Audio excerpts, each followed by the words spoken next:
우리 정지영 대표님이 가져온 특급 이 비법이 바로 정말 싱글남 싱글녀한테 진짜 추천해드리고 네. 싶습니다. 중복 청약은 원칙적으로는 안 되지만 되는 경우를 설명해드리겠습니다. 네. 내 집 마련의 꿈을 가지고 계신 분들이 절대로 놓쳐서는 안 될 게 바로 사전 청약입니다. 그리고 사전 청약이 곧 또 시작이 됩니다. 그래서 오늘도 부동산 전문가 정지영 대표님하고 얘기를 한번 나눠보도록 하겠습니다. 안녕하세요. 안녕하세요. 이번에 어떤 지역에서 청약하나요? 사전 청약은 올해 7월 1일 날 1차가 됐고요. 그쵸. 그리고 2차가 1만 가구가 넘고 그다음에 3차, 4차까지 있습니다. 네. 그래서 올해는 3만 호, 내년에 3만 호 이렇게 예정되어 있습니다. 네. 그래서 25일부터 사전 청약을 합니다. 네. 예, 오늘이 19일이니까 이제 일주일도 안 남았네요. 네. 네. 그래도 뭐 3차, 4차도 있으니까 그렇죠. 사전 청약에 대해서 조건이 되신다면 이 방송을 끝까지 시청해 주세요. 네.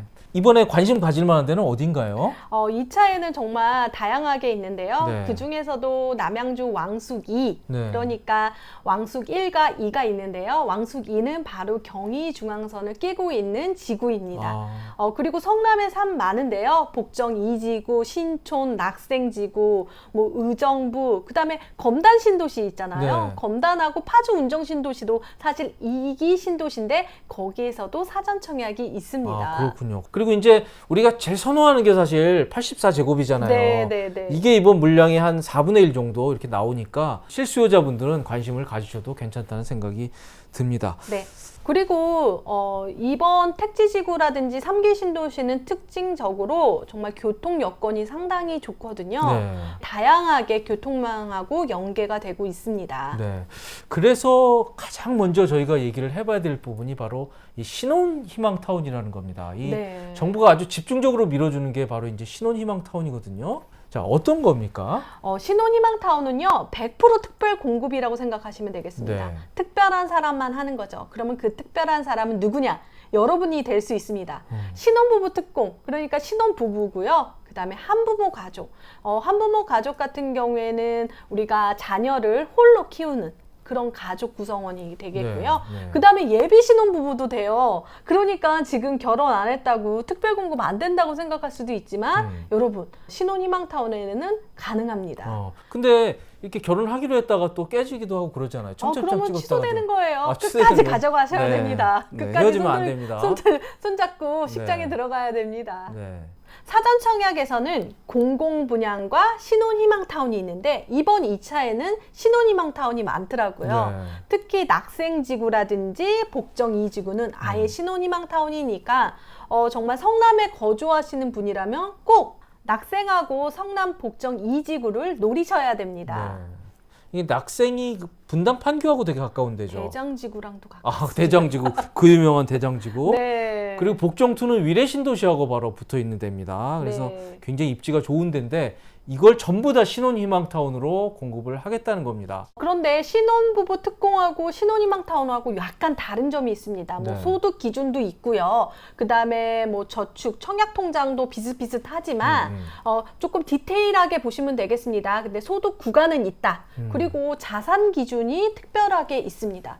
신혼희망타운은요, 자산 기준이요, 3억 700만 원 이하로 되어 있거든요. 그런데 이 자산에서는 통장에 현금이라든지 주식이라든지 이런 게 다 포함이 된다는 거예요. 네. 그래서 여러분들이 총 자산 기준이 맞지 않으면 부적격이 되기 때문에 자산 조건도 따져봐야 됩니다. 그렇군요. 소득 기준과 이 총 자산 기준이 맞아야 신혼희망타운에 도전하실 수 있는 겁니다. 네. 자, 그러면 신혼희망타운 자격 안 되면 이거 희망 없는 겁니까?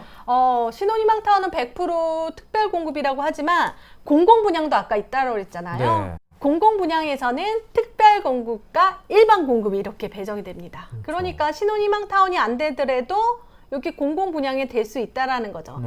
공공분양에서 특별 공급은 여러 개입니다. 네. 이 중에서도 신혼부부 특공이 있죠. 그다음에 노부모, 다자녀, 그다음에 생애 최초 특별 공급. 네. 그것을 제외하고 일반 공급은 15% 정도 됩니다. 네. 일반 공급의 당첨의 당락은 납입 인정 금액, 그러니까 매달 10만 원씩 오래 불입한 사람들의 순서대로 이렇게 당락이 정해집니다. 네. 공공 분양에서는 자산 요건과 소득 요건도 필요하거든요. 특별 공급은 다자녀, 노부모, 신혼부부 생애 최초가 다 필요합니다. 네. 그리고 일반 공급에서는 전용 면적 60제곱미터 이하도 소득과 자산 조건이 필요한 거죠.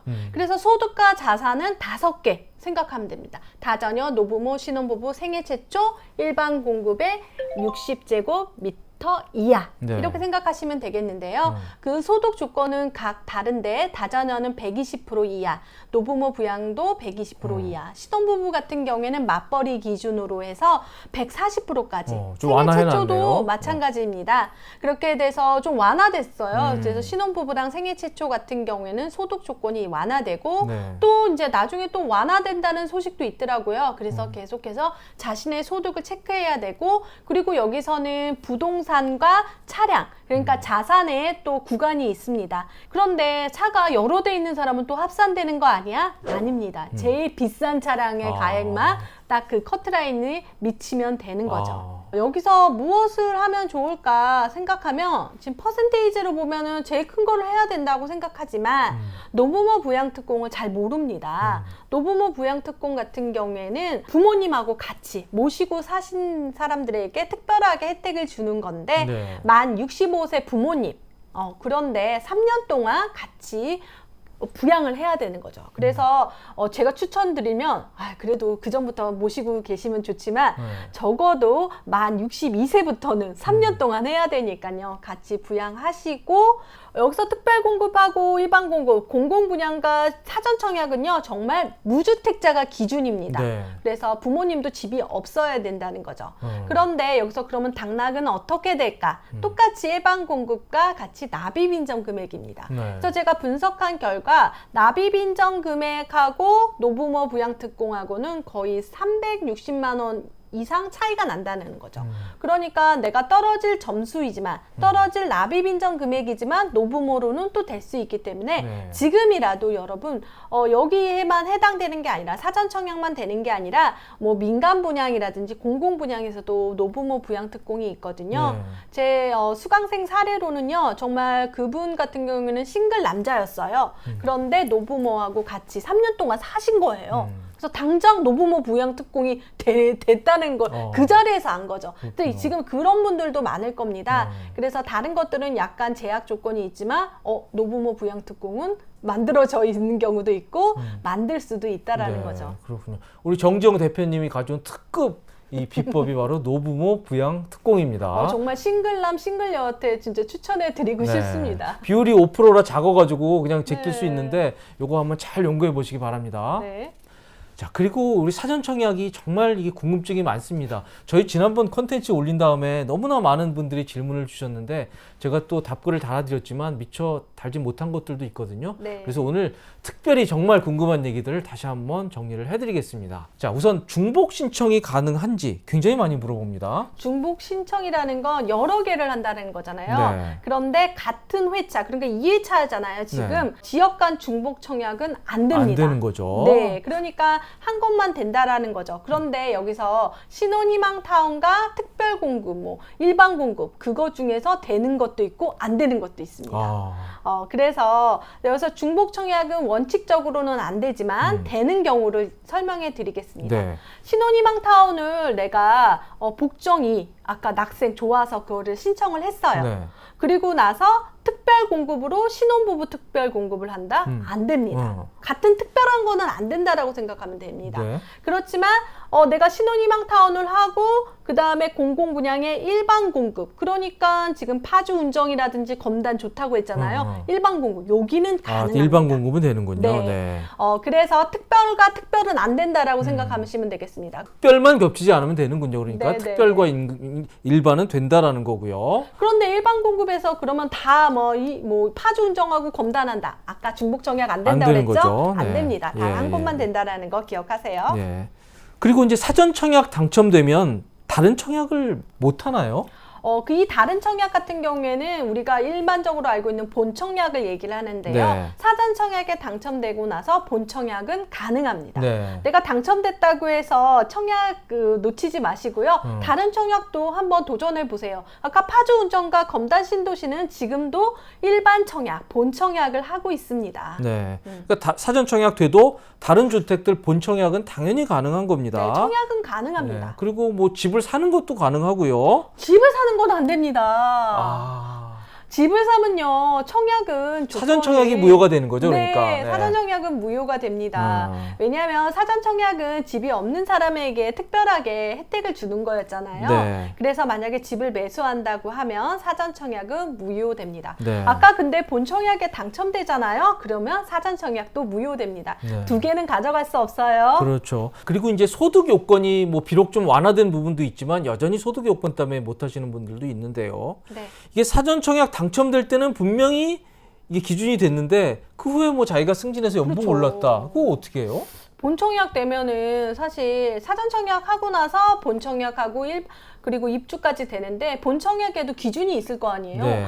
나 연봉 높았는데 어떻게 돼? 괜찮습니다. 음. 사전 청약 당시 그 기준만 통과하면 됩니다. 네. 자산 요건은 어떻게 됩니까? 괜찮습니다. 아. 그것도 괜찮습니다. 조건은 무조건 그때 입주자 모집 공고 당시 소득과 자산 조건이 해당이 된다. 통과했다고 하면 본 청약 때 늘어나든 줄어들었든 상관이 없습니다. 네. 그래서 뭐 큰 차 살 계획이 있으신 분들은 사전 청약 일단 당첨된 다음에 네, 맞습니다. 그 다음에 큰 차를 사셔야 될 것 같습니다. 네. 자, 그리고 사전 청약하려면 그 해당 지역에 꼭 거주를 해야 되는 겁니까? 거주하지 않아도 되고요. 네. 거주해야 되는 곳도 있습니다. 아, 그래서 거주하지 않아도 된다는 거는 무슨 얘기냐면 우리가 대규모로 택지지구를 공급하는 데가 있어요. 원칙적으로 그 지역 사람에게 우선을 주는데 너무 대규모다 보니까 인근 지역에서도 청약이 당첨이 가능합니다. 네. 대규모 택지지구는 66만 제곱미터 이상 되는 택지지구를 얘기하는데요. 이번 2차 사전청약에서는 파주 운정, 검단 신도시, 남양주 왕숙 2에 해당이 되겠습니다. 네. 그래서 거기는 사실 인근 지역에서도 청약이 가능하죠. 서울, 경기, 인천 다 가능합니다. 그런데 아까 신혼희망타운인 낙생지구라든지 뭐 복정 2지구 관심을 가졌잖아요. 거기는 성남시에 거주한 사람만 가능합니다. 아, 입주자 모집 공고 당시에 거주한 사람만 가능하죠. 아. 하지만 거주했다라고 해서 되는 건 아니고 우리가 일반적으로 투기가열 지구 같은 경우는 그 지역에 2년을 산 사람에게 우선을 주거든요. 네. 전날 이사를 왔다라는 거죠. 그래서 청약에 당첨이 됐어요. 사전 청약. 근데 그 사람이 2년을 채우지 않았잖아요. 그래서 본 청약까지 2년을 채우면 괜찮습니다. 그러니까 다시 한번 제가 정리해서 말씀드리면요. 이게 대규모 택지가 아닌 경우에는 그 지역에 거주를 해야 사전 청약에 응모를 할 수가 있습니다. 예를 들어서 성남이나 뭐 의정부, 우정 같은 경우에는 성남시, 의정부시에 거주를 해야 지원을 할 수가 있고요. 하지만 이 의무 거주 기간, 2년 또는 1년의 의무 거주 기간은 당장은 채울 필요 없고, 그러니까 그 전날 성남과 의정부로 이사 와서 청약이 가능하고요. 하지만 본 청약 결국 할 때까지는 그 기간을 채워야 된다. 나중에는 충족을 해야 된다. 그런 설명이네요. 네, 맞습니다. 네. 자, 그리고 신혼 부부가 있고 예비 신혼 부부가 있더라고요. 저거는 뭐 청첩장 찍고 안 찍고 차이입니까? 네, 맞습니다. 그런데 혼인신고 기준으로 생각하시면 되겠습니다. 예비 신혼부부 같은 경우에는 신혼부부 특별공급이라든지 신혼희망타운 다 자격 요건이 됩니다. 그런데 언제까지 혼인신고를 해? 그런 생각이 들잖아요. 신혼부부 특별공급은요, 해당 주택에 입주하기 전까지만 혼인 사실을 증명하면 됩니다. 그리고 신혼희망타운 같은 경우에는요, 사전 청약을 했잖아요. 본 청약 공고일 기준 1년 이내에 혼인신고를 해야 된다는 거죠. 두 개가 조금 달라요. 그리고 이제 그 무주택 세대 구성원이라는 말이 나오죠. 이게 중요합니다. 굉장히 헷갈리고요. 또 하나 질문 정말 많이 나오는 게 오피스텔이 있는데 이 무주택으로 청약 가능한가 이거 엄청 많이 물어봅니다. 좀 명확하게 얘기를 좀 해주십시오. 진짜 무주택인지 무주택이 아닌지 여러분들이 가장 헷갈리는 게 오피스텔인데요. 네. 공공분양에서는 주택이 아예 없어야 됩니다. 네. 하지만 오피스텔은 건축물 대장 용도로 업무시설로 표기가 됐다고 하면 네. 무주택자입니다. 네. 가능합니다. 가능합니다. 오피스텔도. 네. 하지만 공공분양에서라든지 신혼희망타운에서 자산 조건이 있었잖아요. 그 중에서도 부동산 보유가 조건이기 때문에 오피스텔이 너무 비싼 거다. 그러면 사실 특별 공급은 안 된다라는 그렇겠네요. 거죠. 오피스텔은 됩니다. 그런데 여러분 이런 얘기 들어봤잖아요. 소형 저가주택이라고. 소형 저가주택 같은 경우에도 되는 거 아니야? 원래 민간 분양 됐으니까. 소형 저가주택은요. 공공분양에서는 무주택자가 아닙니다. 그래서 그건- 할 수가 없습니다. 네. 자, 저희는 지금까지 이 사전 청약, 오는 25일부터 시작되는 사전 청약에 대해서 자세히 알아봤습니다. 지금까지 도움이 되셨다면 구독, 좋아요 부탁드리겠습니다. 감사합니다. 감사합니다.